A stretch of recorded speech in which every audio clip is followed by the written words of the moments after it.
பேஷண்டோட பேர் சத்யா, வயசு 57, மதுரை தான். அவங்க சிவியரான முழங்கால் வலியோட நடக்கவே கஷ்டப்பட்டு தான் இங்கே வந்தாங்க. கிட்டத்தட்ட 14 இயர்ஸ், 14 வருடமாக அவங்களுக்கு அதிகமான முழங்கால் வலி இருந்திருக்கு. தாங்கி தான் நடக்கிறாங்க. படிக்கட்டு ஏறி இறங்க கஷ்டப்பட்டுருக்காங்க. இறங்கும் பொழுது நின்று தான் இறங்கியிருக்காங்க. ரொம்பவே பெயின் இருந்திருக்கு. ஸோ முழங்கால் வலி, கால் லேசாக வளைய ஆரம்பிச்சிருச்சு. அப்போ என்ன ஆயிடுச்சு, அடுத்து முதுகு வலியும் வர ஆரம்பிச்சிருச்சு. ஸ்பைன்லேயும் ப்ராப்ளம் வர ஆரம்பிச்சிருச்சு.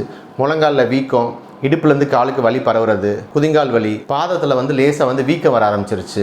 பாதமும் லைட்டாக வளைய ஆரம்பிச்சிருச்சு. இவ்வளோ ப்ராப்ளமோட நிறைய ஹாஸ்பிட்டல் போயிருக்காங்க. அலோபதி, ஆயுர்வேதிக் எல்லாமே எடுத்திருக்காங்க. நிறைய இடங்களில் அவங்களுக்கு ஆப்ரேஷன் தான் சஜஸ்ட் பண்ணியிருக்காங்க. பட் அவங்க ஆப்ரேஷன் இந்த வயசில் பண்ண வேணாமன்றதுக்காக தான் நம்ம ஹாஸ்பிட்டல் வந்தாங்க. 10 நாளில் நல்லாவே சரியாயிட்டாங்க. அவங்க நல்லா நடக்க ஆரம்பிச்சிட்டாங்க. முழங்கால் நல்லாவே நேராக ஆரம்பிச்சிருச்சு. அது எப்படி, எதுவுமே மருந்து மாத்திரைகள்லாம் கொடுக்காம எப்படி நேராகும்னா, இங்கே நாங்கள் அவ்வளோ ட்ரீட்மெண்ட் ப்ரோட்டோகால்ஸ் வச்சுருக்கோம். முழங்கால் வளையுது, வலி அதிகமாக இருக்குது, முழங்காலில் வீக்கம் இருக்குன்னா முடிந்த அளவு மருந்து மாத்திரைகள் இல்லாமல் இந்த பிரச்சனையை கம்ப்ளீட்டாகவே சரி பண்ணுறதுக்கு நாங்கள் ஹெல்ப் பண்ணுறோம்.